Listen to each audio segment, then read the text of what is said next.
Olá, estamos aqui mais uma vez e hoje quase finalizando a obra Segue em Harmonia, e hoje nós vamos comentar o penúltimo capítulo, Ouve a Tua Consciência.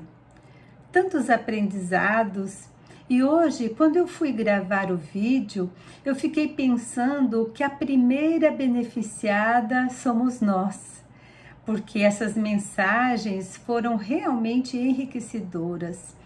E como já dissemos, né, o título de hoje, Ouve a Tua Consciência, então nesta mensagem, Joana nos faz o convite muito especial para que possamos entender melhor os conflitos e os comportamentos complexos que nós enfrentamos. Então, este convite também está no Livro dos Espíritos, na questão 621, quando Kardec pergunta aos espíritos: onde está escrita a lei de Deus? E a resposta dos espíritos: na consciência. Então, vamos fazer jus ao tema. A benfeitora nos esclarece, então, que para que a nossa consciência possa contribuir saudavelmente em favor da conduta, da nossa conduta, torna-se indispensável o hábito de reflexão. Olha que interessante. Vou repetir. Hábito de reflexão. E ela ainda nos diz que essa reflexão é para que nós possamos passar de estágios daquele que nós nos encontramos a estágios de iluminação, estágios mais avançados. Então, olha só, precisamos refletir para mudarmos de estágios. Então, sabemos que não é fácil identificar as leis divinas em nossa consciência, justamente porque vivemos num mundo de tantas tarefas, num mundo onde a matéria predomina, as sensações grosseiras que nos rodeiam, é o nosso cotidiano. E assim, então se torna mais difícil desabrochar aquilo que temos de bom dentro de nós e muitas vezes coisas boas que estão dentro de nós estão adormecidas.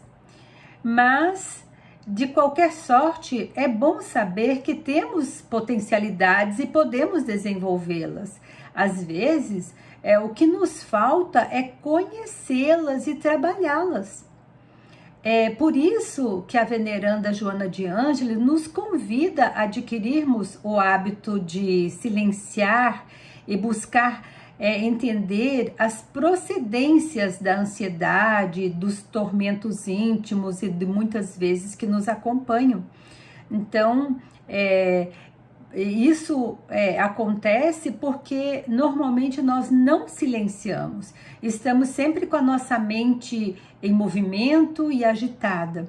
Então, quando ela diz que nós devemos silenciar a nossa mente, é porque estaremos mais predispostos a refletir sobre o nosso próprio comportamento. Porque quando nós estamos agitados, pensamos em mil coisas, temos mil coisas para resolver e não conseguimos olhar para dentro de nós. E olha o que ela nos diz,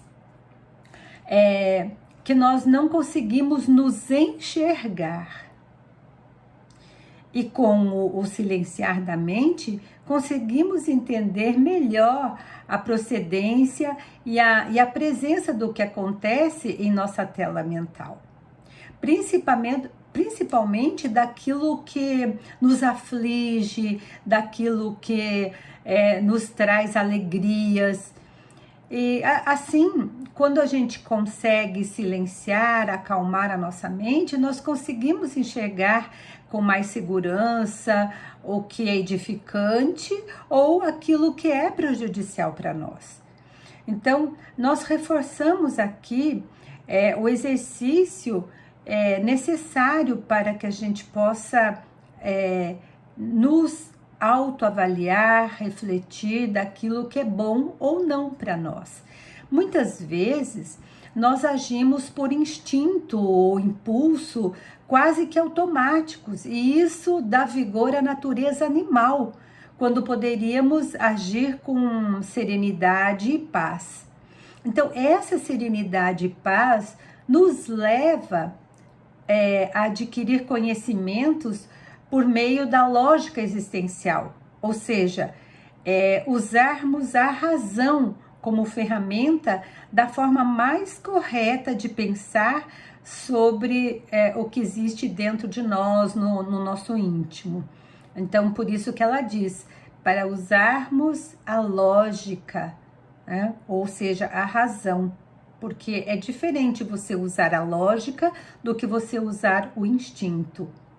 Então, esse processo nos leva a ter insights, como diz Joana, ela diz aqui que nos traz lampejos da consciência. Então, é nesse momento em que eu estou refletindo, fazendo um mergulho para dentro de mim, que vai nos dar gostei dessa palavra, lampejo de luz, né? E esse lampejo de luz vai nos libertar e nos trazer serenidade, paz, tranquilidade. E ela diz ainda que é na razão direta que o amor sobrepõe a violência. Então aí ela já entra na questão do amor, que quando a gente faz todo esse exercício de refletir, nós desabrochamos em nós um sentimento maior que é o amor. E daí ela nos diz, é na razão direta que o amor sobrepõe a violência e os fatores de agressividade. Então, ela faz essa relação entre a razão e o amor, né? E isso vai contribuir, vai enriquecer para termos mais paz, mais alegria, até alegria de viver. Como são sábios os ensinamentos de Joana, nós precisamos ter a sutileza de entendê-los, porque muitas vezes os ensinamentos de Joana, como ela trabalha com essas questões psicológicas, ela vem nos trazer consolo e direcionamento para melhor vivermos, para aprendermos a viver melhor. Então, diz ela, ninguém existe destituído de consciência. Ou seja, todos nós temos a consciência, temos, vamos dizer assim, a razão, a não ser aqueles espíritos encarnados que estão aqui espiando seus delitos do passado, e assim eles possuem deformidades cerebrais. Fora isso, todos nós devemos exercitar nossa consciência, porque a consciência acomodada é decorrente da preguiça mental. Então, independente de avançar nos comportamentos corretos. Então, é preciso que a gente exercite a nossa consciência para não ficar, vamos dizer assim, atrofiada, acomodada. Então, Joana nos mostra que Deus concedeu a consciência para todos os seus filhos. Agora, nós precisamos proporcionar habilidades para a conquista da autoiluminação, ou seja, de nós nos melhorarmos, de sermos luz. Então, nós precisamos acender esta luz interior e fazê-la brilhar dentro de nós, e todos podemos. Então, por isso, ela nos convida a exercitarmos a nossa consciência, porque é ela que vai nos libertar do estado doentio da queixa, e porque muitas vezes nos queixamos e não saímos do lugar. E com isso vai nos ajudar a despertar em nós o entendimento de que todos nós sofremos, que todos temos problemas, mesmo que não demonstremos. Mas na verdade podemos saber lidar, devemos saber lidar com eles, né? Porque na verdade a sabedoria que nós possuímos é resultado dos caminhos percorridos, das aflições superadas e dos testemunhos ultrapassados. Então, é a sabedoria que vai nos ensinar a lidar com todos os desafios da nossa vida. E quantos exemplos nobres nós tivemos de espíritos que superaram suas aflições no silêncio e exercitando a consciência. É bom a gente saber disso, né? Que nós temos exemplos maravilhosos que estiveram conosco aqui na Terra e temos ainda aqueles que sofrem e sabem sofrer, vamos dizer assim.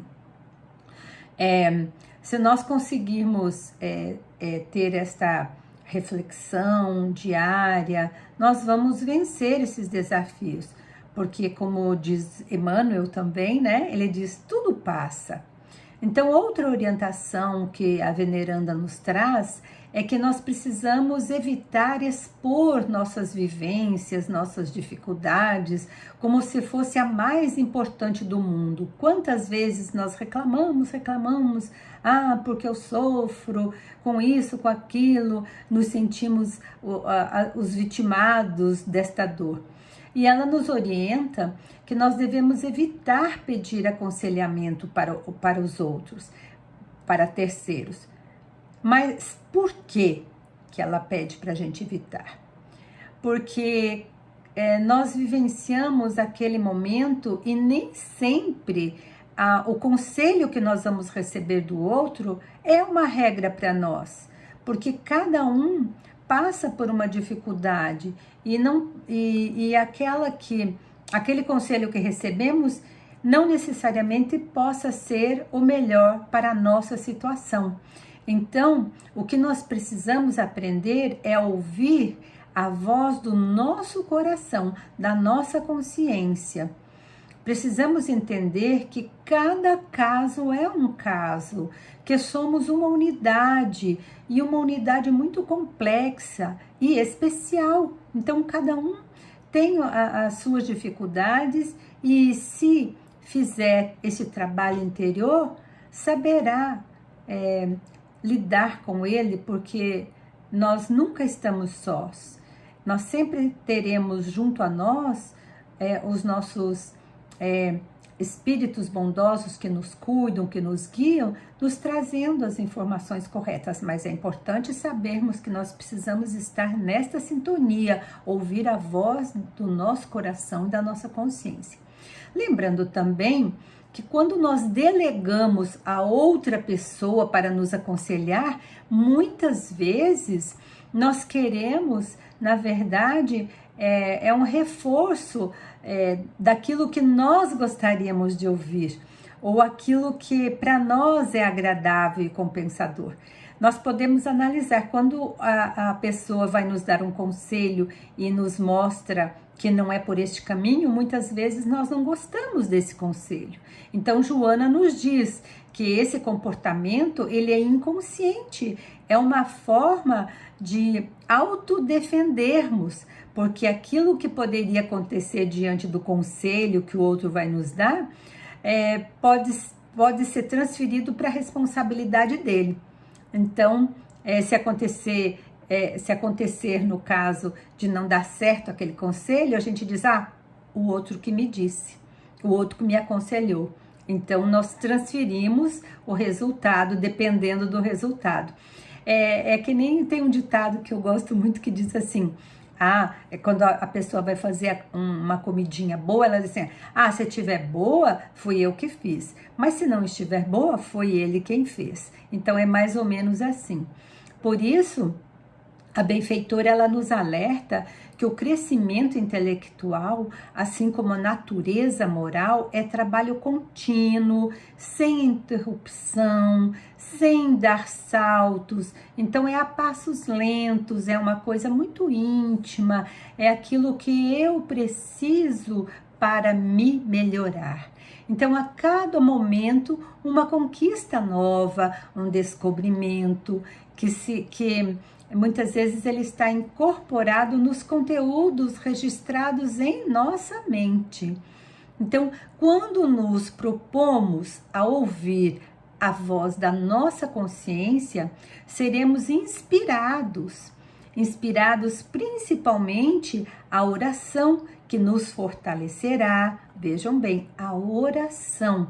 Então, no momento em que eu preciso tomar alguma decisão que eu não sei como fazer, entre em sintonia com a espiritualidade através da oração e assim fortalecerá o ânimo e nos auxiliará a desfrutar da paz. Estaremos com certeza mais serenos quando estamos nessa sintonia pela oração. Ela ainda nos orienta que quanto mais investigarmos a consciência e exercitarmos a reflexão dos pensamentos, mais eles vão se expandir e as possibilidades de registros bons, legais, de lucidez, estarão conosco, nos auxiliando nessa conquista da felicidade e dessa harmonia interior que muitos de nós buscamos. Harmonia interior. Quem não quer ter harmonia interior? Assim nós estaremos no caminho, avançando na senda dos níveis superiores, como ela disse lá no início, né? Então, nós só vamos nos desenvolver melhor nessa questão da evolução à medida em que nós estivermos bem conosco mesmo. Aí nós estaremos no caminho certo. E ela ainda nos diz, devemos confiar em Deus, na proteção dos nossos amigos espirituais e também nos valores, esses que nos enriquecem durante a nossa encarnação. Então, aproveitemos essa oportunidade, não deixemos passar em branco. Vamos lutar por aquilo que é melhor para nós. E lembremos também de Jesus, que quando encarnado sempre buscava a solidão. Tinha momentos que ele se afastava dos seus discípulos para restabelecer a consciência com as leis divinas e permanecer com amor na expressão máxima que nós devemos nos conhecer. E é assim que ele fazia. Então, Joana nos diz, não sofras, porque tudo tem solução. Não tente resolver situações delicadas sem pensar, sem estar com a mente serena e sem ter concentração. Quantas vezes agimos pelo impulso e as coisas dão errado? Então, ela sempre nos pede para estarmos serenos em qualquer momento que tivermos que tomar alguma decisão. Como ela diz, quando tentarmos resolver situações delicadas no impulso, muitas vezes desviamos a escolha certa. Então, é preciso estar em oração, em sintonia com a espiritualidade e ouvir a voz do nosso coração. Ela nos esclarece ainda que nós não devemos nos afligir, nem ter pressa. A reflexão é o caminho das melhores escolhas. Os conselhos que nós precisamos estão nas palavras luminosas de Jesus. Por isso, diante de todo e qualquer outro aconselhamento que nós precisamos pedir, nós devemos, como ela reforça, consultar a nossa consciência. E aí Sueli Caldas, aqui nessa obra, ela também dá os pareceres, né? Então ela diz assim, que eu achei bem interessante o que ela coloca, que ela é uma citação do livro de Chico Xavier, intitulado Vozes do Espírito. Então diz assim, a consciência é meu guia. A consciência é meu guia. Interessante. A veneranda, então, nos diz ou seja, nos diz e termina esse capítulo, né, dizendo, Deus a todos os seus filhos concede a consciência do dever que proporciona habilidades indispensáveis à conquista da iluminação. Então, vamos procurar ser luz, nos auto-iluminar e, como diz aqui, para seguirmos em harmonia. Então, é isso que nós temos para hoje. eu já me despeço desta obra, Segue em Harmonia, porque na próxima semana nós teremos o último capítulo que a nossa amiga Érica estará apresentando para vocês. Então, um abraço e até a semana que vem. Luz e paz para todos vocês que nos acompanham os estudos da semana.